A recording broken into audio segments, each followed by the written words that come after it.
we're in, baby. We're in, and you look fantastic, Natasha. Thanks. And there might be a reason you look extra cutie today, because guess what? We did an episode with my wife, and now it's time. It's a revenge pod.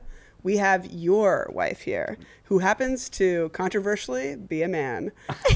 He is a friend of mine. He's a sweetie. He's a 2-time best-selling author. He's an Emmy winner. Please put your hands and your butts together for Natasha's husband, Moshe Kasher. Natasha's husband. Well, I like being a wife, and I didn't know if it was controversial that a man could be a wife, or if it was controversial that I'm a man, period. Well, look, a man wearing a little crystal dangly earring is honoring the lesbian community in a way where you are ordained. Can I tell you that there is a hack amongst us, and it's... My comedy? That's what I was saying. No, there's a hack amongst straight men yes. who want to be cool. I'm a little too old for this hack, to be honest, yeah. but I kind of like spiritually like honor it, which is... Yeah, our microphones sort of, they go down based on what you're saying. We haven't said anything yet. Our microphone stands are like boners. So when they're into it, I said straight men. They stay up. I said straight men. You said straight men and it started sort of... But straight men that are like hip, like want to be hip, there is a hack, and I've heard it multiple times. My opener, Tim Young, does a whole bit about it. Okay. Which is, if you want to be really cool, just Google like butch lesbian style. And really? Whatever brands you find, or butch lesbian streetwear, yes. and whatever brands you find, as a straight man that wants to be like cool and like edgy and maybe a little sensitive looking, but also a little rough. Yes. That's what you want. You actually want to look like... Good idea. And so that being said, can I have my pants back? Yeah. You can have your crystal back, is what I'm saying. You keep the crystal. I want those pants. I want that shirt. Today we're doing something incredibly special, never been done before. It's called a crossover remix, rehash, doubles time, lazy vibes, double 2-for-1 special. This is an episode of Endless Honeymoon. It's deals, deals, deals, and it's good enough all in one. Good enough for the endless honeymoon, or endlessly enough. Look at that mic stand. Endlessly good. I doesn't like it. Okay, but I actually think if we're going to... Olivia's going to come tighten the mic stand. Now that you're and then here's the break where you can do the intro for I don't think we take a break, Sabrina. I think in real time, you come sit where I'm sitting. I'm going to go sit where you're sitting. Okay. And we're going to start this podcast as an endless honeymoon episode. Right, and then what? I don't know. Then we switch back? We might fuck today. But now everyone's coffee's in the wrong place. For continuity? You think they're worried about continuity? Okay. All right. It's great to be here. Wait, you don't start a podcast with the guest saying it's great to be here. Before we start recording. Oh, yeah. we haven't even started yet. Yeah. Dude, how have you been? Are you okay? Not really. Yeah. I've been through some stuff as well. What have you been through? Nah, it doesn't matter. You're tuned into the Endless Honeymoon podcast. I'm here with my husband, the one and only... Captain Leggero. Do you think his last name is Leggero or Kasher, if you had to I think guess? he's Captain Kasher. Ah, that is sweet. Alliteration always wins. Do you know what alliteration is, Sabrina? It's where you rhyme? Something like that. I thought you were asking Captain if he knew what alliteration was. Today's a very special episode of the Endless Honeymoon podcast. Not only is it our first crossover... Is it our first crossover episode? Probably not, but it's the most important one. Is it our first crossover episode? It's actually our last episode for a little while as we take a sabbatical for reasons that we'll get into in a bit. They do have to do with Natasha, I would say, emotionally abusing me. But we will physically expand. as well. Oh, physically, yeah, but the physical stuff is more consensual. The emotional. Oh, got it. That's what you ask for. But we have as today's guest, your co-host of your other podcast, your side podcast. No, I was hoping you guys would fight over me today. We might just. We're just at the intro part. You need to give it up. Had about enough. It's not hard to see. She's sick of being straight. It's actually, it actually isn't hard to.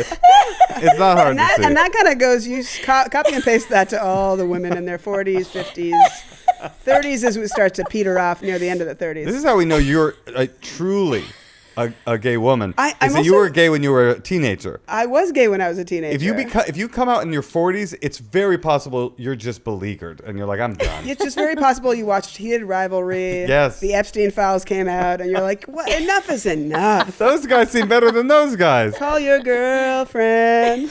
Our guest today is the co-host of the Good Enough podcast, one of the great comedians. The Good Enough podcast hosted by me too.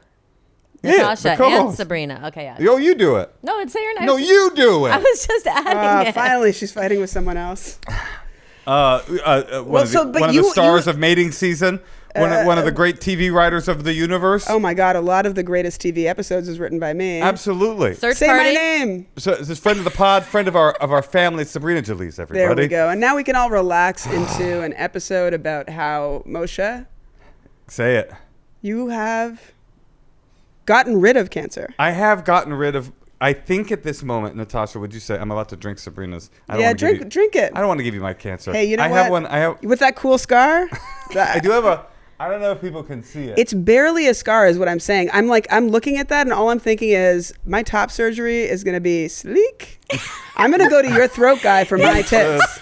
Let me just recommend Dr. Alan Ho, head of the oncological ENT department at Cedars-Sinai, for anybody's top surgery needs, because it is a dainty little scar. It's so chic. It's Thank you. it's almost as chic as my C-section scar. We all are you. Am I allowed to ask? When you joke about top surgery, is that a joke or is that a thing? Imagine I'm like, you're not allowed to ask that, but what kind of cancer did you have? I had cancer of the gender, and I got rid of it. That's what I'm about to do with my titties. No, I want my titties. My gender is, born in 1985, so them don't feel like, an easy fit for me. But tomboy is truly like, I'm a girl, and I'm like tomboy vibes, sporty spice. I'm like that, but my tits, I'm feeling like it's kind of like I'm starting to realize if it's like my body, my choice, I'm like, I'd love to not have I have dense breast tissue. So when I turned 40, I started getting breast exams, and they have the way that every single appointment feels like probably the appointment where they said you have cancer. Oh, you're saying every time every year you've got to get an appointment. They scan your breasts and they like circle things. And then the weird part of it, there's no doctor there. It's a nurse, and she will not tell you a fucking thing. Right. So you're like stuck in an escape room. And they often make you come back. Is that true? And But do it again. honey, Yeah. do you have dense breast tissue? I don't. You don't. But I have had to come back. Some girls have all the loose breast tissue. Well, you have some of the, honestly, honey, you have some of the loosest breast tissue I've ever felt. And I felt a lot. And I'm sitting here dense. So I'm actually densing up listening to you talk about it. okay, now get ready to brick, because So if it were easy and inexpensive, you would just do it. I am going to do it. Oh, You are going to do it. Okay, I'm going to so do it. it's- I'm going to it's get legit. I'm think later on this year, did you feel a pain? No, I was just thinking about. First of all, I realized that I have my sunglasses on my shirt. Take That is them a off right away. stylistic Take them choice. off right away. I forgot. I drove We're going to over. lose viewership. But I just got out of surgery, and I'm thinking about. Captain. It's hard for me to wrap my mind around elective surgery at the moment. Yeah. And I think it's probably dismissive to talk about a person who is going towards their gender reality as saying elective. Also, if I can then be self-aware, it's also delulu and psychotic to start an episode about how you've had this giant surgery, you're overcoming cancer, and I'm like, well, I might get my tits off. No, I don't take offense. Let's everyone take that into consideration for a little while before we get into your reality. Can I get real with you guys? Please. I had elective radical tonsillectomy. I never had cancer. You just Moshe. never. No, I didn't. I went to the guy and I thought You were like, these are too femme.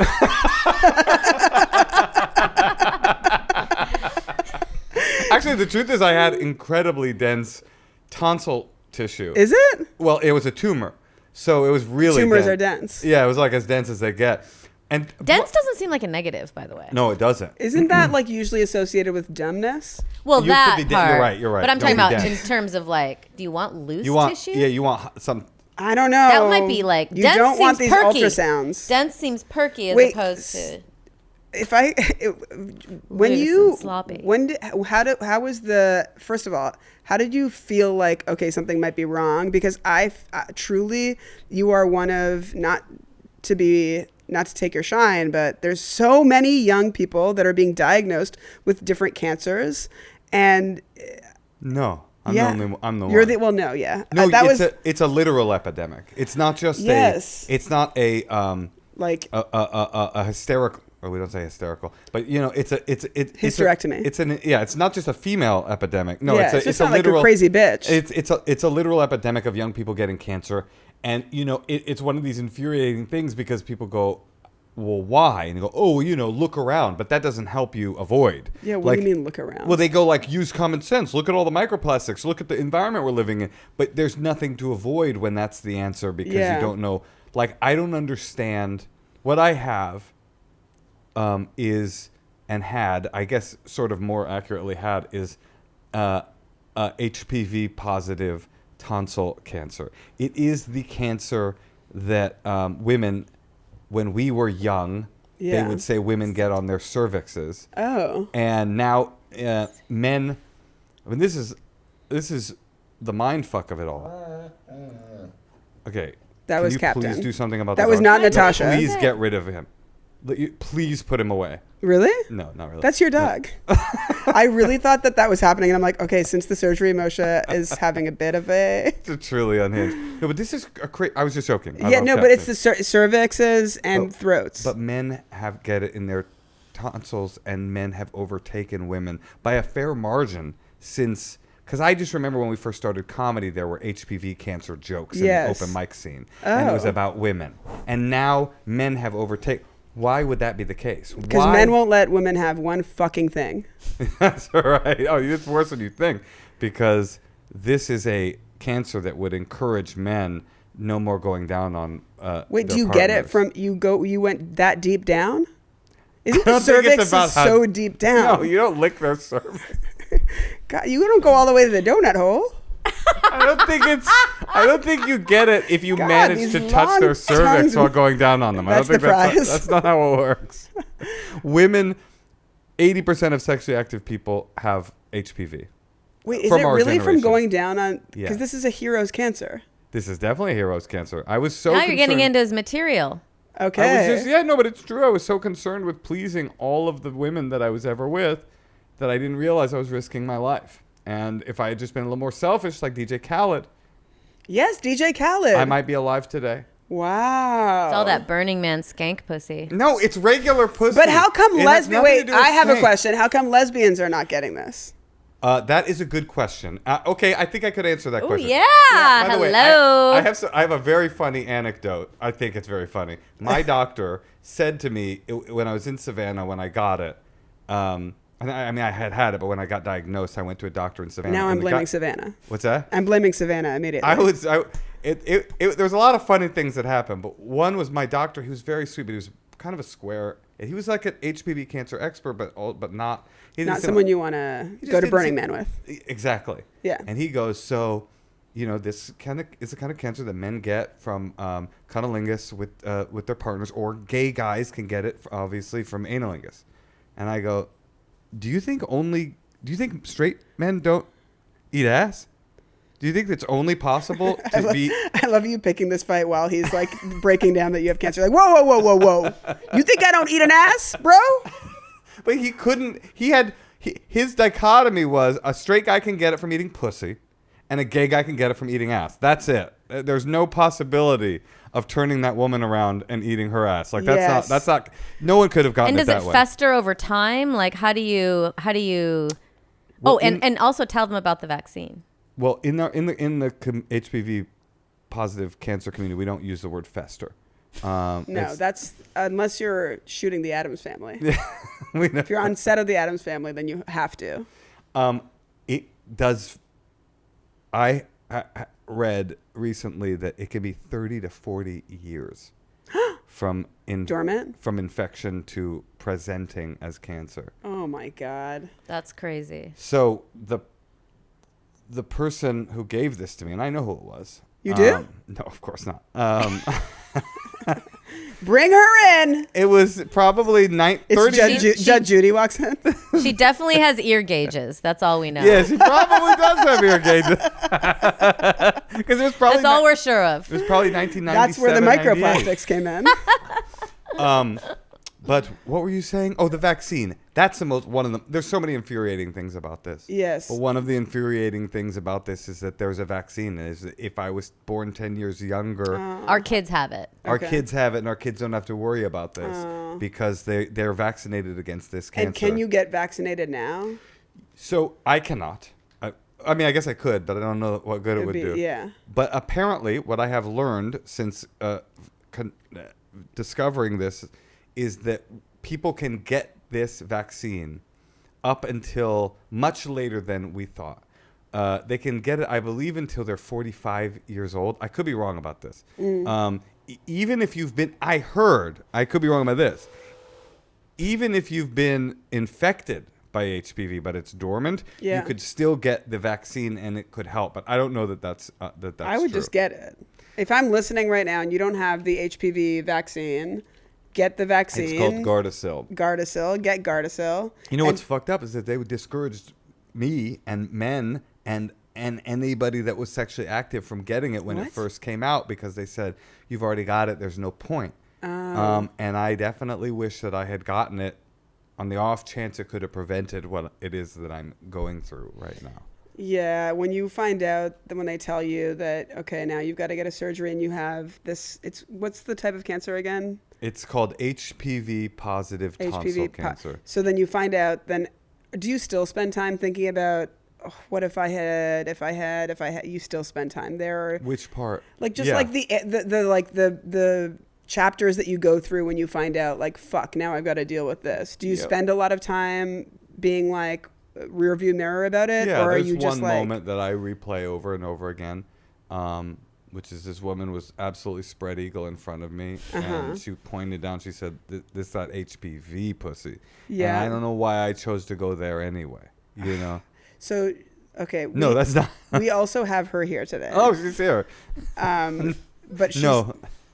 No, I mean, like, just in terms of there like is. what, like you're like going through something that unfortunately like people are gonna go through. Like it seems like you're either gonna get hit by a car or you're gonna get cancer in the in between, and you've got to like, and like, how do you move forward? Luckily, you are somebody who as soon as Natasha told me, I asked ChatGPT, and it was like, this is like a cancer that it's obviously you get the surgery and all this stuff, but you're going to move through it and you're going to get to the other side of it. Yeah.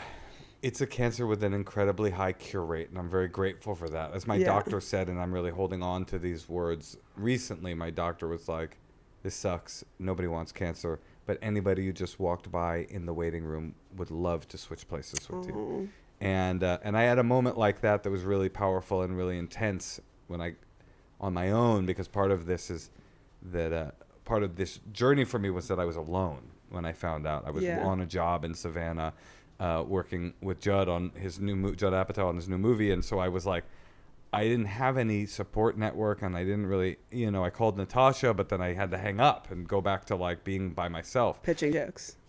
Well, pitching jokes was part of the weird part. Was that literally I was on set when I got the call, and I was supposed to work another 8 hours, and I was just, I was so stunned. I just got back to work, you know, because I didn't know what else to do. But I went and I don't know if I'm supposed to tell this whole story or not. I don't want to hijack Whatever you want, hon. the good enough. No. Today's episode of Good Enough is a Moshe Cash, a very Moshe Cash. Do you want to switch back to this seat? No. Do you want? You do want to? I like both. I'll tell you when I'm ready. Okay, great. But I had a moment, and there was a number of different moments that I had that were really revelatory to me. But one of them was when I walked into the cancer center. That's another thing that's really crazy is, they have these cancer centers, and it's starting to wear off a little bit right now because it's so a part of my reality. But it's not worn off. It's like, I can't believe this is about me. I can't believe I'm the topic of this. And you go into the cancer center and you're like, I'm at the cancer center at St. Joseph's Hospital in Savannah, Georgia, and it's because of me. I'm not here to visit my friend. Yeah. I'm not here to do a corporate gig to cheer up the cancer patients. Yeah. I'm the main character in this story. I'm Yeah. cancer guy. And I couldn't believe it. And I'm walking in to get You're this. like, I don't like this casting. At all. I'm first on the call Yeah. sheet, and I don't like it. Yeah. But the truth is, I'm not first on the call sheet, which is exactly what I realized when I went to this cancer center in Savannah, which is I'm sitting in there and I'm feeling sorry for myself, and I'm like close to crying. I mean, I'm close to crying all of the time since March 30th, 2026. I mean, you ever have I was saying to Natasha, you ever have a million cry day? A million cry day? You know, like, I cried twice a day. Oh, no, of you course. couldn't even count the time. Yeah. I'm like 2 thoughts away. I'm from a big crybaby, so I feel you. I'm not. Yeah. Despite the earring, I'm saying welcome, baby. Yeah. It's kind of nice. Crying is kind of nice. It's like orgasm in your face. No, right. You bust on your own face. Which is how this all started. So go ahead. That's right. She busted on my face. That's right. Dita Von Tess or whatever. Gagey Von Teese. Gagey Von Teese. Yes, the lead singer of Incubus. Titty Von Jalees. I was eating the ass of the lead singer of Incubus in 1998 at a warehouse party in the South of Market, San Francisco. Anyway, So you're back at the cancer center. I walk in and I'm about to start crying. I'm feeling so sorry for myself, and this guy gets wheeled up next to me, and he's a fucking behemoth, an alpha male like you couldn't. I mean, like a caricature of an alpha male, covered in tattoos. He looks like a soldier, like straight up like a Marine, and he's got like a Marine thing going on. I'm attracted. I mean, he just looks like an American Rambo Rock. man. And he's slumped over in a wheelchair. He's got an eye patch on. He's covered in some kind of like healing grease that I don't know why he's got that on. And he's just wheeled past me. And then I realized, like, oh my God, like this guy would kill to switch places with me. Yeah. Unfortunately, I asked him. He said he would, but he said he would kill a village in a developing nation. But that's neither here nor there. Wait a That second. is called empathy, and that is exactly what Elon Musk is telling us we should not have. Well, all right. Thanks so much for bringing it back to Tesla. No, but that kind of empathy, that's really beautiful, I don't even know if it is empathy, actually. Maybe it's empathy. It was more like perspective. Because, Yeah. I mean, I felt bad for the guy. I did. But I didn't. It was more like get a hold of yourself. It's just a funny process to be telling yourself and to be told by the universe, be grateful, because the worst thing that ever happened to you is the best version of Someone that worst else's, outcome. thing. Yeah. But you're right. High 90 percentile, I will be completely cured of this after I go through.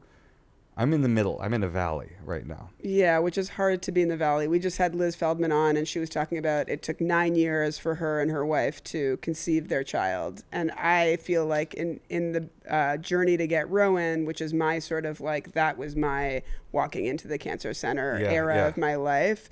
It was 4 years. And so I'm looking at this person, 9 years, and it's sort of like what we were talking about is like the only good thing that comes from this and knowing this feeling is that you will be past the valley and be able to look at someone who's in their valley and be like, dude, I absolutely see where you're at, and I'm here to tell you this is the other side.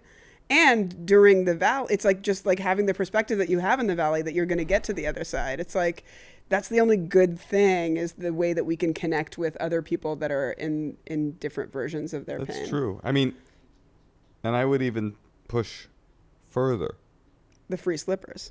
Free slippers are great. And doing Oxy, being able to get high for the first time in 30 years. Are you doing really Oxy? Nice. I was on Oxy after the surgery. He gave me his oxys. It was cute. Oh. Right. He was like, I'm done with these. I think you should have them. And that's why you've been feeling so groovy. I don't like pills.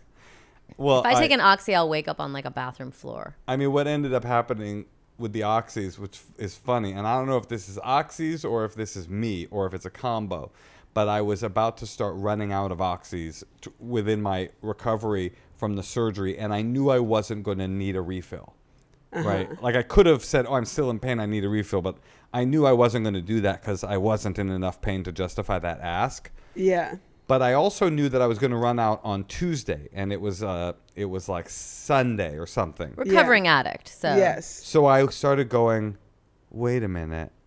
I could take the oxys out of Sunday and Monday, and Tuesday morning there's a 5 a.m. dose, which I'm not awake for. I wake up to an alarm, take the oxy, go back to bed to avoid pain in the night. Nice. I could move those to the 11 a.m. and the 5 p.m. on Wednesday and then Thursday. Beautiful mind for addicts. Those are 2 You're like that meme of the, how do I get back in trouble? Right. No, it was literally like, I'll be awake for those. It'll be the same amount of oxys, but I'll experience the fun.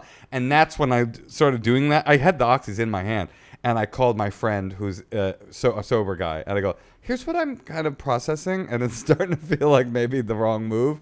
And then I put them all in a pill bottle and gave them to Natasha and said, good decision. If I'm in pain, I'm going to come to you and ask you. Yeah. So hit me up if you want any pills. You only have, there's only 3 of them. I know. You should take them. Three's a lot. Hey. They feel good. Do they? Oh my God. What does it feel like? I can tell you exactly what it feels like. Yeah. Comfortably numb.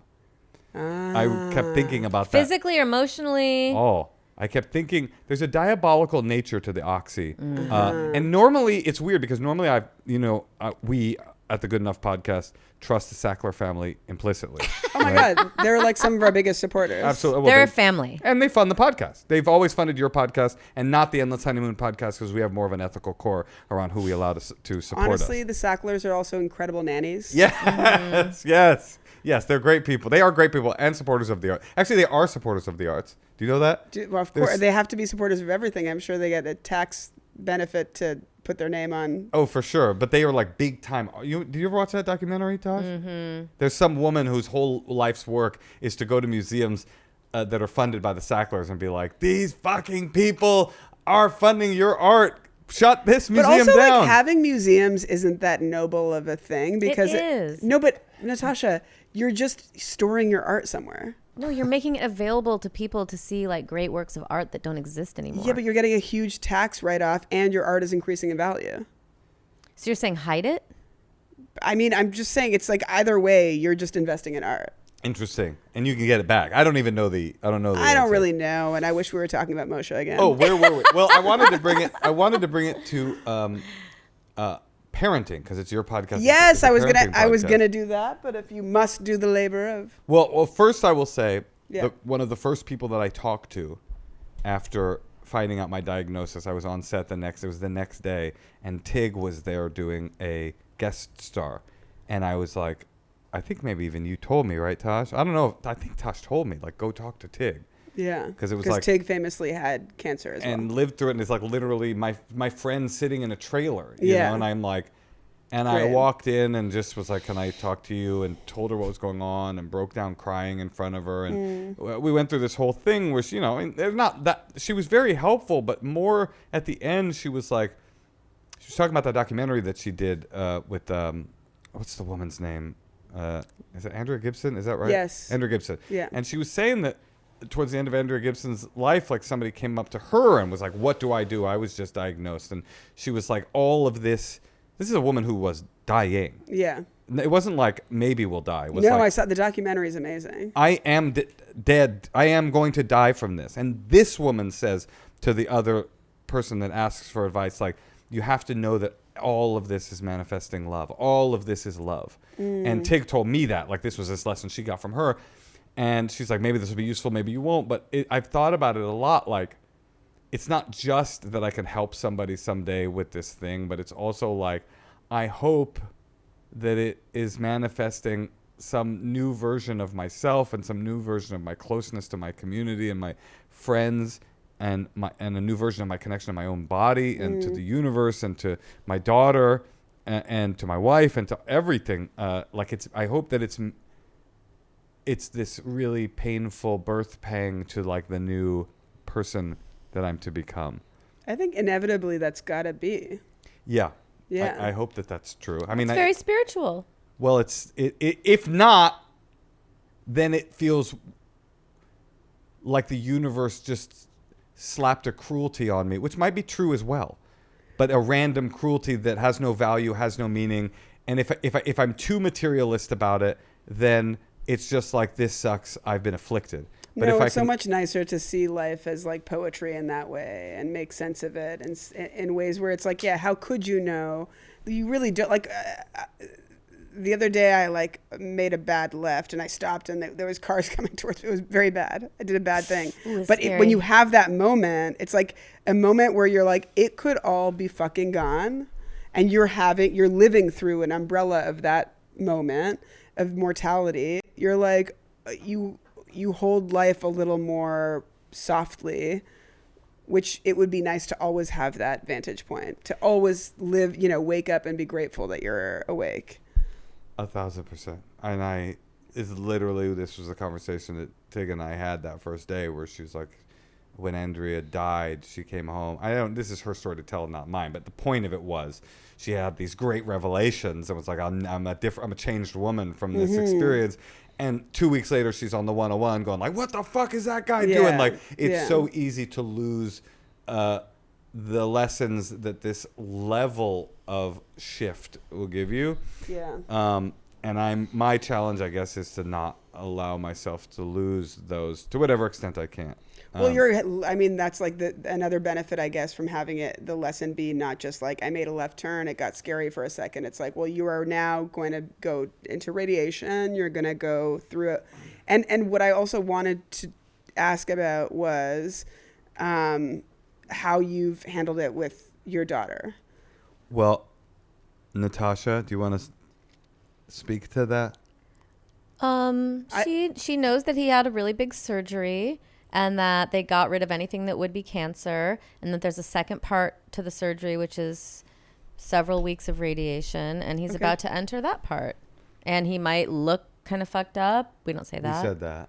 I said that. Yeah, or like fucked up. He might look a little. She said, "Do you mean because of the oxys?" I said, "Not that kind of fucked up." Yeah. No, she didn't. But it was more about like he's afraid he's going to lose a lot of weight. He might not be able to eat. So anyway, just trying to not scare her in a way, because she knows. But looping her in. Of course, well, yes. We were really scared. I mean, I will tell you this, and it's pretty heavy, and probably the heaviest thing of this whole. Well, I don't know. There's a lot of heavy parts of this experience, but when I first was diagnosed, and before I had gotten tested to make sure that I was going to be okay. I mean, obviously, I don't know that I'm going to be okay, but the odds are, like I said, high 90s. There's no wood to knock on. I could knock on this. I just looked at a book and I'm like, I don't. It's from Wayfair. It's wood. Oh, Wayfair. You can't knock on Wayfair. That's not Knock good. on Wayfair. But I didn't know if it had spread or not. Oh, And that's so in scary. those weeks, because it took a long time, Oy. I was really had a very difficult time when our daughter would call and when Natasha would call. I was alone in Savannah, and I didn't want to take her calls because I was like, I'm going to ruin this person's life. Like, it was just cowardice. I mean, it was just pure, what it was like actual terror that I was going to, I didn't have the information that, yet that if I found out, your brain goes to terrible places. Of course. And weeks is too long. What's that? Waiting weeks is too long. And I would say that's a universal experience. I mean, people, they make you wait, and I do not know why. But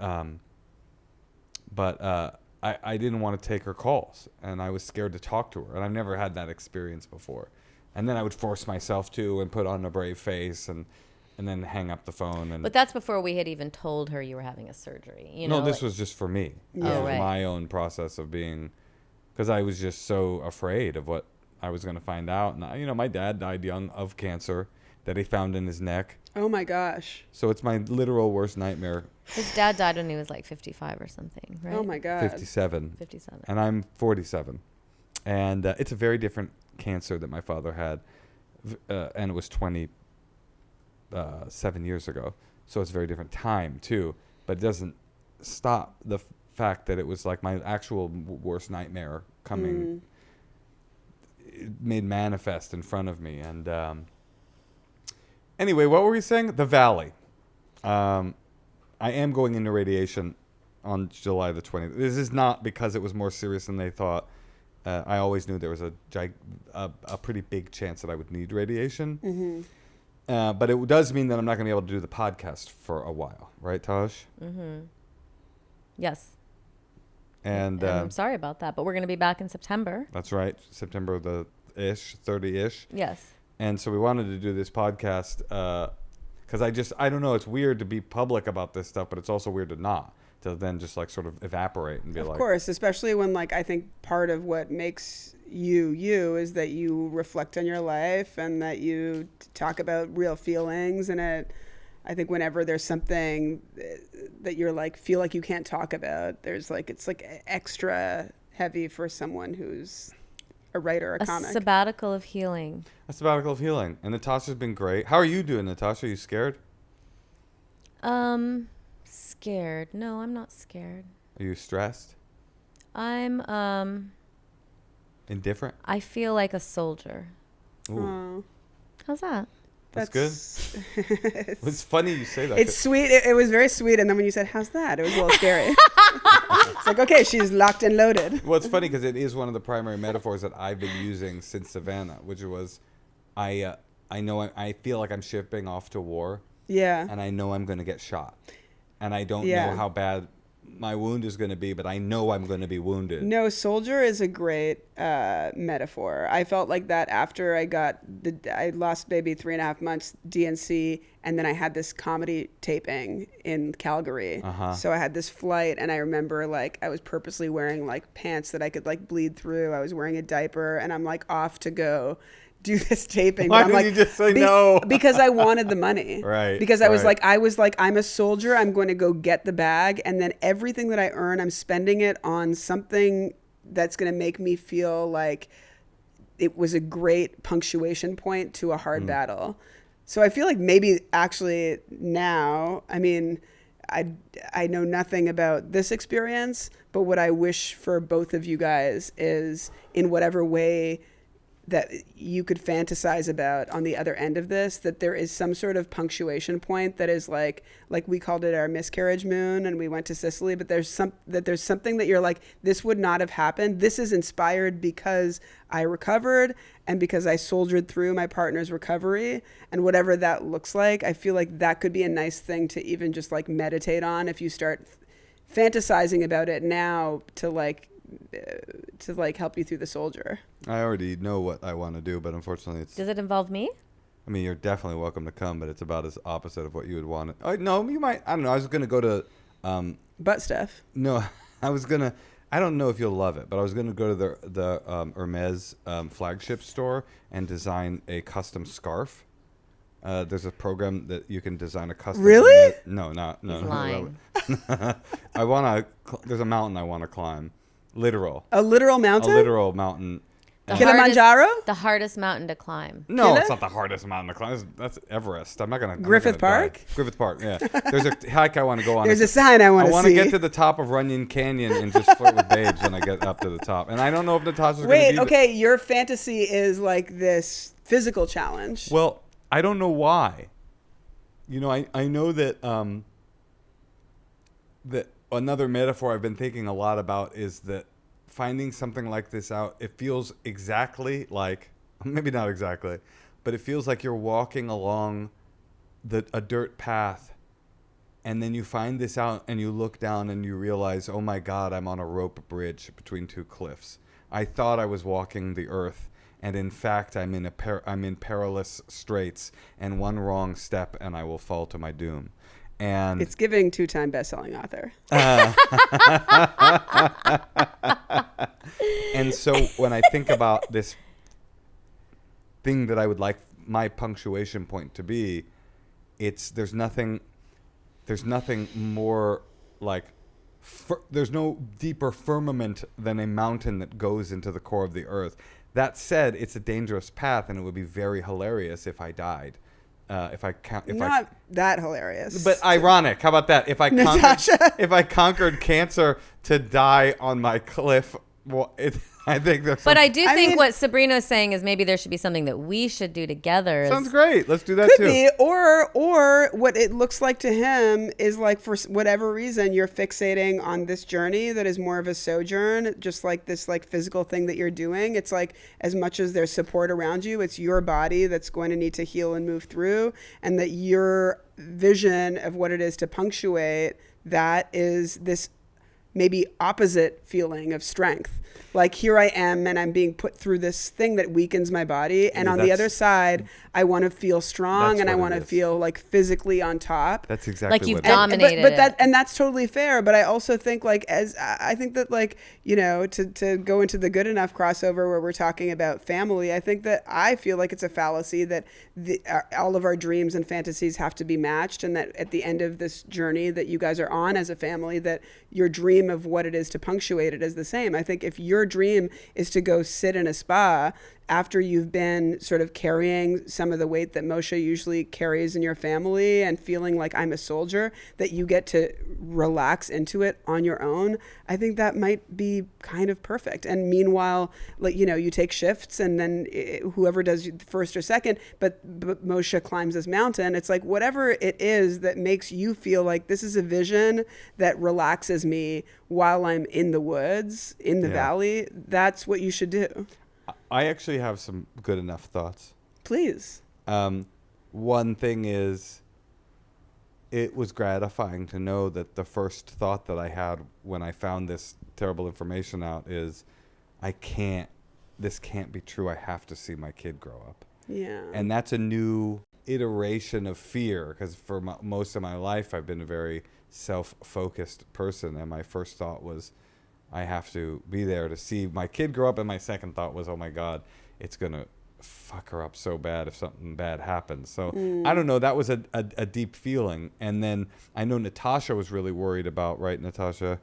Are you all right? Yeah. Natasha was really worried about telling her. Well, she just knows what cancer is. We have a good friend whose wife just died of cancer, who was really young. It's like she knows what cancer is. Yeah. And it was scary. It was like, I don't want to burden her. I felt burdened sometimes as a child. Yeah. And, you know, but also the prognosis is amazing, but she doesn't know about prognosis and percentages, and she knows a lot about, she does, to be fair, she knows a lot about the pathology of HPV positive tonsil cancer, and that's because she went to a Waldorf school. But that's what her presentation next year in school. It was her main sort of I'm area just of saying study. she doesn't have the nuance. She's not a critical thinker yet. Like, she can't, Right. You don't want to burden them with something, even though like our minds can understand like all the different nuances of it. It would be scary to her. So how can you explain things in the most G-rated version? But it is a my thing. It is a thing that every single parent is going to have to negotiate on some level. Mm-hmm. You had to negotiate it when you were going through your fertility struggles. How little do we tell Wolfie? We always lean into just full. We're just full. And for someone else, it's a different choice, but it's always a choice. Like, what level, you know, I'll never forget, we have friends and we love them very dearly, but I'll never forget when Ruth Bader Ginsburg died, we were in the middle of the pandemic, and there was like a 4-year-old, our friend's kid, and they all started screaming, "No, no!" And then there wasn't something like, "Now Trump will appoint a conservative justice on the bench," and it was like, the 12-year-old was crying. Yeah, like tears. And it was kind of beautiful, but it was also kind of like, wow, this is a lot of information. Yes. For this age bracket that you've shared with your kid. And they're future feminists, though. It's like no, they should know. It's real, but everyone has to have a negotiation with what degree of the ugliness of the world, and there's no more naked version of that than that people that you love get sick, and sometimes they get sick in a way that they can't get better from. To what degree do you share that? And sometimes people want to have a kid, and it doesn't make sense that, you know, you can't have the kid and you have a miscarriage. Like, to a little mind, what they go, well, why? You know, I'm here. You know, like, how do we negotiate the awfulness and the difficulty, I should say, of the world? And it was a challenge for us. And then we finally realized we had to kind of just tell her at a certain point. When I realized I was getting radiation, it became important to say the word cancer, because at that point I felt like she was going to find out from someone else. But you are cancer free. Yes, but she needed to know that I was going through a cancer treatment, because I was going to be physically affected, and I was going to also, it was public. And so we told her, and she cried, and then we explained what kind of cancer it was, and that there's different kinds of cancer. Some are really bad and very hard to get better from. Some are much, much better. Dad has one that's much, much better. Our friend our Had it neighbor completely didn't. different. You know, Yeah. Grandpa Larry had one. You know Yeah. him, and he's all better. You know, Yeah. we and she was able to understand it, and I don't think she feels that put upon by it now. I think that you guys handled it great.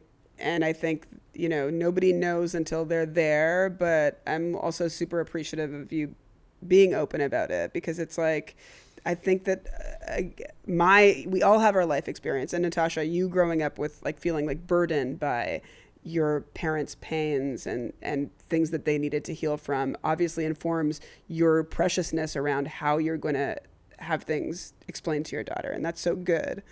And for me, like being the lesson, and I've talked about this before, but like one deep wisdom I feel from like coming out and being gay is like all of the shame was never mine. It was everyone else's. It's everyone else's shame and everyone else's idea of their own lack of normalcy and the pressure to fit into this box that no one does. That is the pain that's like put on the person that's made to feel weird, but you were just you all along. And you being you all along, have entered into this chapter that is challenging. And now your daughter gets to see how you meet that challenge. And sometimes it's going to look like we're crying because we're scared, but we're going to make it through. And like, I think as long as you are orienting the ship towards like, in our family, we get through things. Yeah. And the great news that you get to give your daughter, that it's like, oh my God, it's this scary chapter title, but it has a very promising ending. Unlike some people have the scary chapter title with so many unknowns that look a lot more, dark. But like, I think it's so great of you to share. I think it's because it's like it makes other people feel less alone in it, and it's great the way in which you told your daughter. And I love you guys. And I'm proud of you guys. I love you. I love you. I love you. Who do you love more? I love you a little more, Sabrina, if I'm being honest. Right, but it's different. The way It's a I love different you kind is of different. love. It's just different. Sort of Hollywood. Should we It's play? more Hollywood. Yeah. It's more of a mwah love. Should we play Sabrina one of our secrets? Absolutely. Before Please we play do me a that, or secret. maybe at the end, I do have some advice to ask Sabrina. Great. Hi. So my secret is that I love cutting off Waymos, the self-driving cars. It gives me a lot of joy. But that has now evolved into me loving to cut off Teslas. And cyber trucks, especially. Those are like the dumbest cars ever. My favorite thing to do is if I'm on the freeway and going fast and I'm in front of a cyber truck, I like to clean my windshield so that they get all the spray onto their car. So, yeah. It sounds kind of horny. Bye. Oh, well, So people leave their deep, dark secrets anonymously, and this lady apparently used to cut off Waymos. Now she's cutting off Teslas and Cybertrucks. That's scary. You're human inside your car. Like you're full of flesh. This is like an upgrade on cutting. no, it's definitely culture wars as expressed through thinking you can't be hurt because you're living in, I call it news brain. It's like, you don't bring the news to your actual physical driving. Yeah. Because you could just get crashed into by a Cybertruck and it would cut your head off. Did you see that reel of the guy like dismantling? Yes, that was cool. A Waymo. Dismantling a He was on Waymo. top of a Waymo. What was he chanting? He was saying stuff, too. I'm on drugs. Yeah. That's what it was giving. It was, I need a nap. Well, it was just, where was it here or in It was LA? here. It was in in Are LA. you LA. guys anti-Waymo?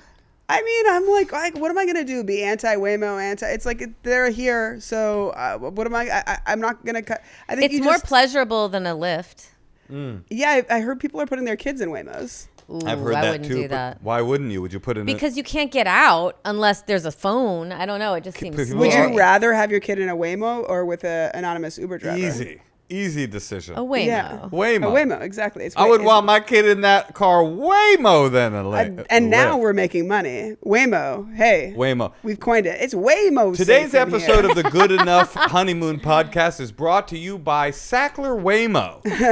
If you would like an unmanned car with an Oxycontin chaser, try a Sackler Waymo. They've got your best interests in mind. If you had to go right now home in a Waymo, front seat, 40-minute drive. Yeah. Kicking it. Yeah. No one or smoke-filled, tense tension You don't even have in to the put smoke in it. air. I've never taken a Waymo. I'd like to try it. You know what I like about Bad music, weird No, questions. you're making I'm never going to choose that option.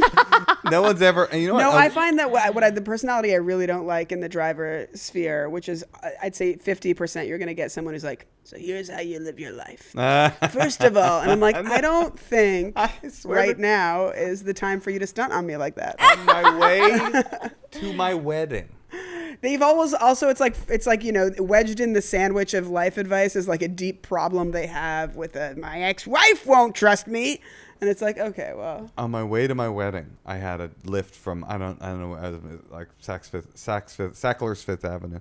I was getting a bow tie, and the guy was like 21, but he'd been married for like 5 years, and he's like, "Do you want some advice on being married?" And I was like, "Sure, man." I swear to God, he turns very meaningfully, a lot of meaning in his voice. He goes, "Never go to bed angry." I go, "That's your advice?"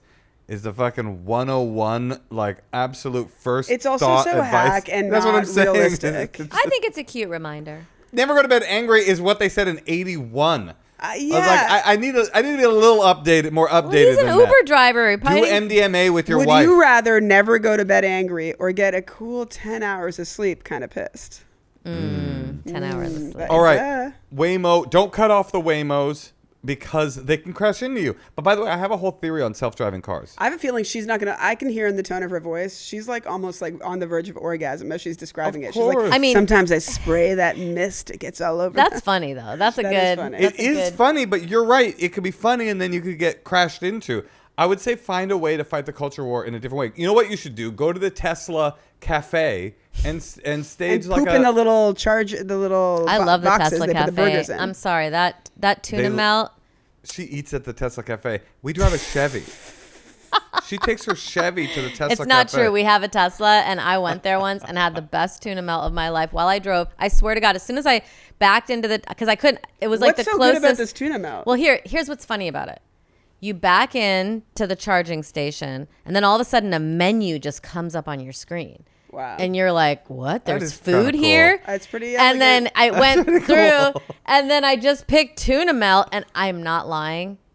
3 minutes, a man in like a suit came in the bag, and he had gloves on, and he brought it to my door. This While it moment, was this charging. moment for you is so interesting because you hate Elon Musk so much, so much that your husband was like in the midst of like this part of recovery from cancer, and you're like, Elon Musk said that fucking asshole. You hate him so much, but you want his tuna melt in your mouth. The truth is, That's fucked up. That's I don't fucked even up. want to What do mention I it, but do? the truth is, look, Learn the recipe. we bought a Tesla. I don't know if you know this, but we bought a Tesla before we found out about. No, but we The he car has a is- Tesla, The so car I drive is it. the best thing I've ever driven in my life, and he makes a mean tuna melt.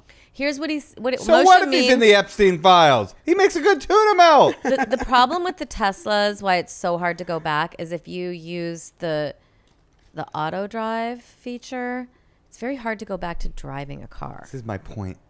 Doesn't matter. Tesla You're or not not. there yet. You Tesla, didn't I'm go not. there. No, I haven't. It's it sounds luxurious. Tesla or not, it is once you start autopilot, get a Rivian. Get a car with. Oh, is Rivian autopilot? Every car Let's will get a have Rivian. autopilot. Every car will have autopilot soon. Once you cross over, you realize it's an uncivilized act to drive your own vehicle. Now, everyone that was sort of like hearts bleeding in the middle of this podcast, I was like, wow, they're really touching on humanity. We should cut this have out. absolutely been like, these fucking rich fucks. Yeah, I should get a Rivian. Maybe I'll get a I don't rug. have a Rivian 'cause Maybe I I'll can't fly afford around it. like Aladdin on a Persian rug. Rivians are too expensive. I I understand. can't afford a Rivian. That's why I got the fucking I Tesla. can't afford a fucking thing. He can't afford to get out of the lease of the Tesla. That is true. I'm stuck. But anyway, what's cool about this section of the podcast So we is do I'm have to definitely- charge it. We're You're definitely definitely going to cut it out of. I'm going to definitely request that it's cut out. So that's kind of cool. This It'll be in our podcast. And you get to keep it good enough. Yeah, this, much like life, this moment Yeah. is illusory and ephemeral. It's not even real. It's not here. we're experiencing it, but we're cutting it out of the reality of our future. Sabrina never gets a win, so she's going to want to dig me on my Elon hating Tesla driving ass. I can't believe your perception of this podcast is that I never get a win. Because I leave the studio time after time being like, another W for Jalees. Another dunk. Poor All right, wait. Natasha, swimming in L's. Don't we have more secrets? Do we have one more? Hi, Natasha. Hi, Moshe. So my secret is that during COVID, I had downloaded this app called Be My Eyes. And basically, it's this app that connects like blind people or low vision people with volunteers around the world.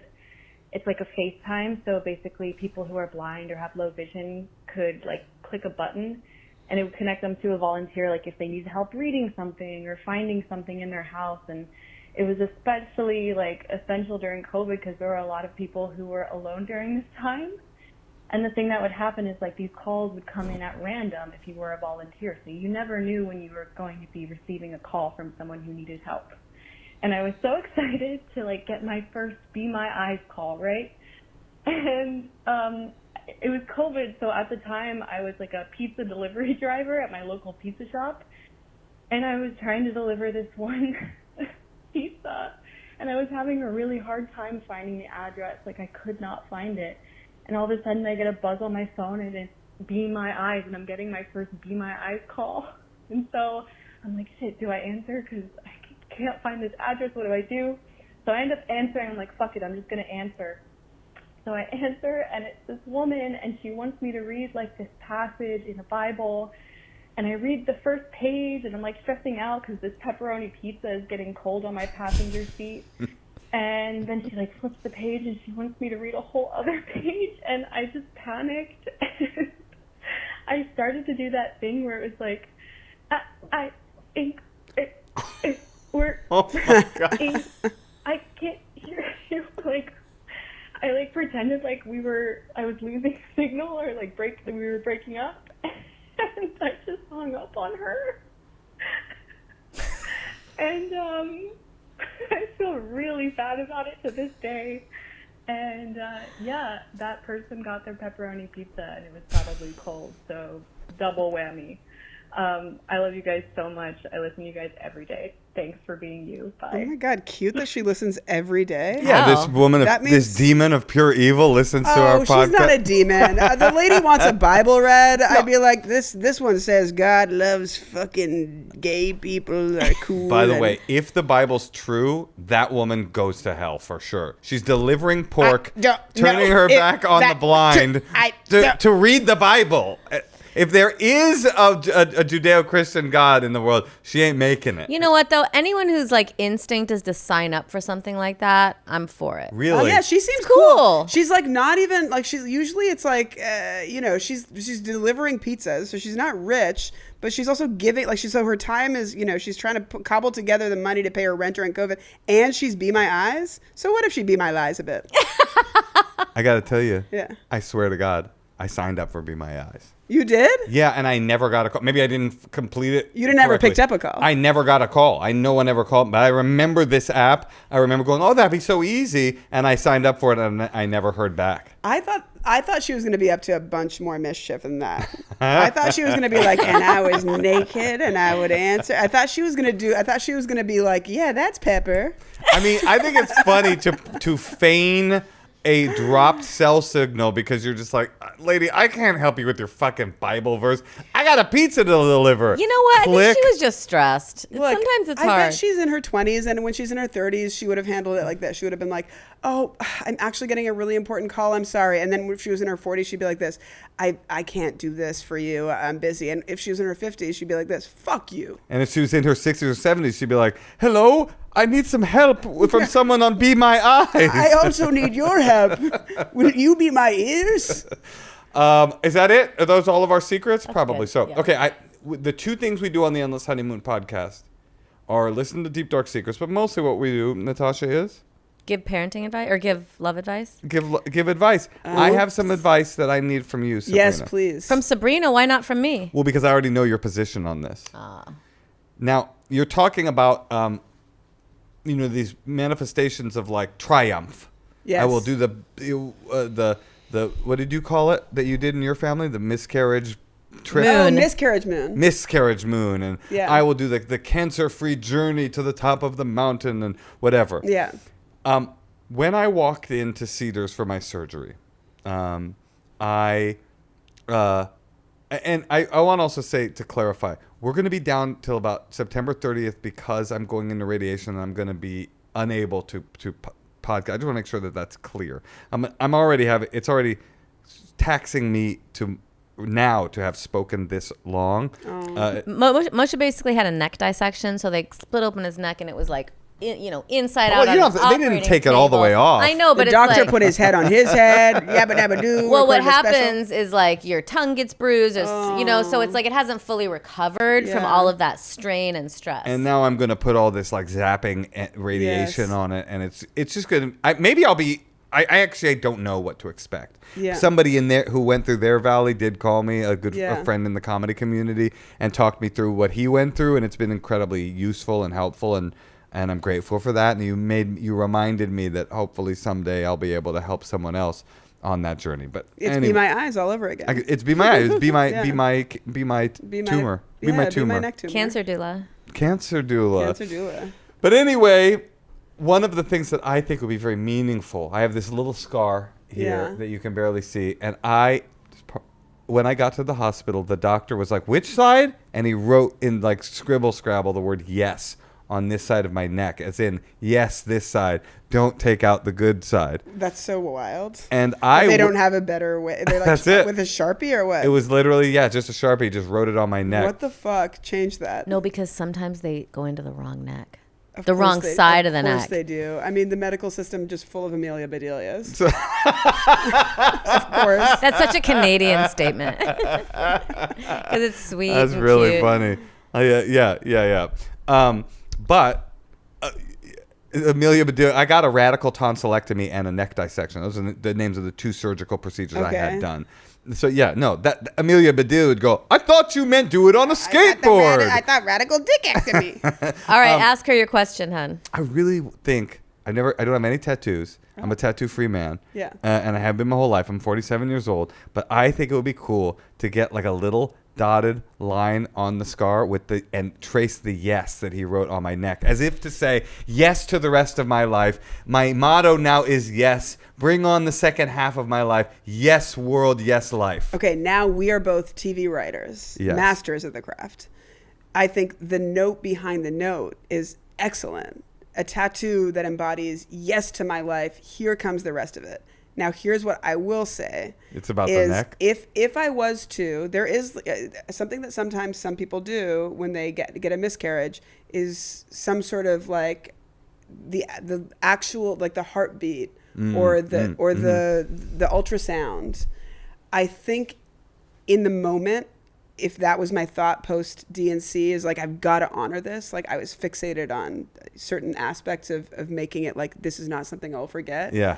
And at the same time, in this stage of looking at the valley, I'm grateful that I did not do the actual first literal, because on your other side, you might want something that embodies it even deeper than the literal tapping of the scar and the yes. I think that feeling is, and maybe it is, maybe you're a year from now, you're like, actually, it's no, bitch. It's exactly what my first thought was.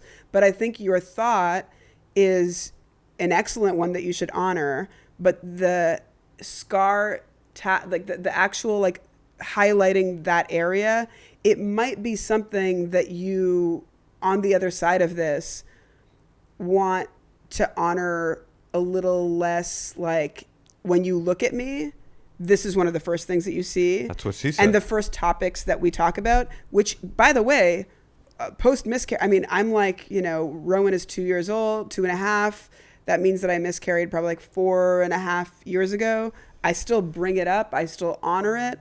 But am I glad that there isn't something on my neck that's basically like, ask me about my miscarriage? I miscarried. Like, truly, Yeah. when I was on my miscarriage moon, I wanted to print out T-shirts that said, ask me about my miscarriage. What if your doctor had done that, though? Had written on your neck, Yes. miscarried. Miscarriage. Miscarried. I think that's a really No, it's eloquent smart. way to say it.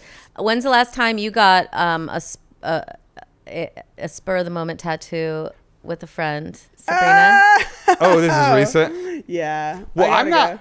By the way, I hear your point. By the way, which is wait, and maybe that's what I do. Maybe I climb the mountain, and when I come down, if I still want that, I drive straight from Yosemite to San Francisco into a tattoo parlor where I find the woman with the earplugs and I eat her ass one last time to honor what I've been through. And then you get the whatever dirt is left on your face also tattooed. Oh, like the splash zone? And Natasha's never been more turned on. And that's usually how we end both of our podcasts, is with Natasha making that face. That's true. But I often we say on the Endless Honeymoon, I love you.